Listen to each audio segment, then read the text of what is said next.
8 years back, I'm on my knees in front of an old air handler that will not give up its secret, and I asked the homeowner if he'd hold a panel for me while I chase down a bad connection. 10 minutes tops. He says sure, holds it steady, and I get the thing running. Nothing about that moment felt like it mattered, but that man has never once called another HVAC company since. Not for anything. I chewed on that for years without understanding it. This has figured something out. I'm Dave. I fix air conditioners over in Kingfisher, and today I'm working through a strange little corner of how people are wired. Benjamin Franklin bumped into it back in the 1700s, and a couple of researchers pinned it down in 1969. They call it the Ben Franklin effect. Once you see it, you cannot stop seeing it. Let me go back to that customer, because he's really where this started. First time I went out there, it was a tough call. Old system, complicated problem. Took me longer than I planned to track down what was wrong. The repair ran into real money. Not a fun day for either of us. And somewhere in the middle of it, I needed a second set of hands for about 10 minutes. Like I said, nothing major, just somebody to hold a panel while I checked some connections. I asked if he'd mind. He said, sure, no problem. That fella has called me for every heating and cooling thing that's come up in the 8 years since. Not because I cut him a deal, not because his system quit giving him trouble, because he helped me that one afternoon. At the time, I figured he was just a good guy, left it there, but there's a real mechanism running underneath what happened, and it goes all the way back to Ben Franklin. Franklin noticed something backwards while he was serving in the Pennsylvania legislature. There was a rival, a man who flat did not like him, made things hard, caused him grief. Now, most of us, if we wanted to win somebody like that over, we'd do him a favor. Franklin went the other way. He asked the man if he could borrow a rare book off his personal shelf. The rival said yes. Franklin read it, sent it back with a friendly thank you note, and from that day on, the man treated him decent for the rest of his life. Franklin wrote it down. He said a person who's already done you one kindness is more likely to do you another than somebody you did a kindness for. Sit with that a second.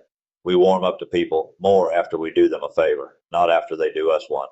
That runs clean against how most of us think a relationship works. We figure we like the folks who help us. And sure, there's some truth in that. But the stronger pull, it turns out, runs the opposite direction. In 1969, two researchers, John Jecker and David Landy, ran a study out at the University of California. They let people win a little money in an experiment.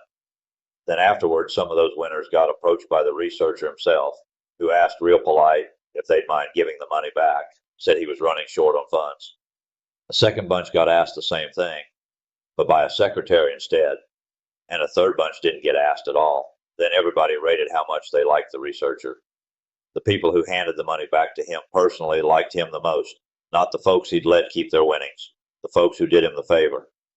The reason comes down to something called cognitive dissonance. That's a $2 term for a simple thing. When you do something for a person, your head needs that to add up.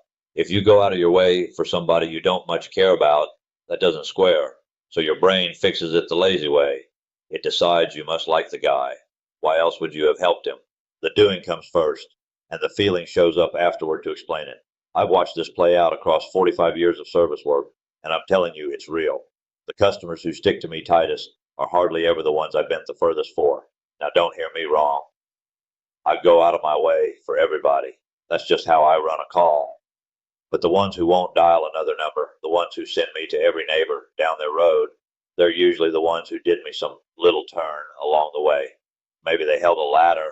Maybe they slid a couch over so I could reach a return. Maybe they ran an extension cord out from the shop when I needed power in a spot my truck couldn't reach. Small stuff. Cost them 15 minutes. When a customer does a thing like that, something shifts in the relationship. Not because I owe them, because they put a little of themselves into the job, and people do not throw away what they've put something into. I've seen the flip side too. I've handed folks real discounts, driven back out at no charge, bent over backwards for them, and some of those same people called somebody else the next go round. The gift just didn't build the bond the way the favor did. That's no reason to quit going above and beyond. You do right because it's right, and that part never changes. But it's worth knowing that what grows real loyalty isn't always the thing you'd bet on.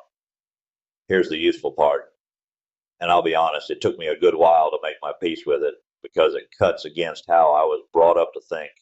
We're taught not to ask for help, handle your own trouble, don't be a burden on anybody. Around here, that's a central Oklahoma thing, a trade thing, maybe just a man thing. You put your head down and you push through alone. But if the Ben Franklin effect holds, and the research says it does, then asking for help actually builds the thing between two people, not because you turn needy, because you hand the other person a chance to put a little into you. And once somebody's got a little invested in you, they want to see it pay off. They pull for you. They come back. I think on that with new customers now, not in some slick working you way. I'm not setting up little traps to make people hand me things. But when a homeowner offers to carry something in from the truck, I used to wave them right off. I've got it, no trouble. Now I catch myself saying yes. That'd be a big help, thank you. And I mean it, because when they lend a hand, they're part of the job now.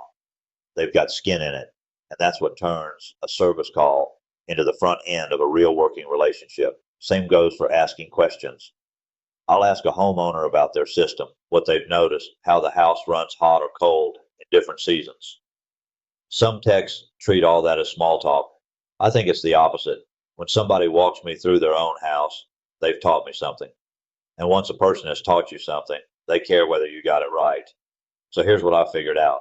We don't build loyalty by doing things for folks. We build it by letting folks do things for us, and by making that easy on them. Ben Franklin knew it. Jecker and Landy proved it out in 1969. And I've watched it happen at kitchen tables and out in equipment rooms across 7 counties for 45 years running.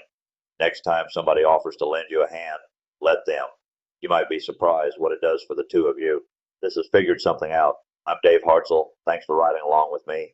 Call 405-375-4822 or book at hartzellsheetair.com.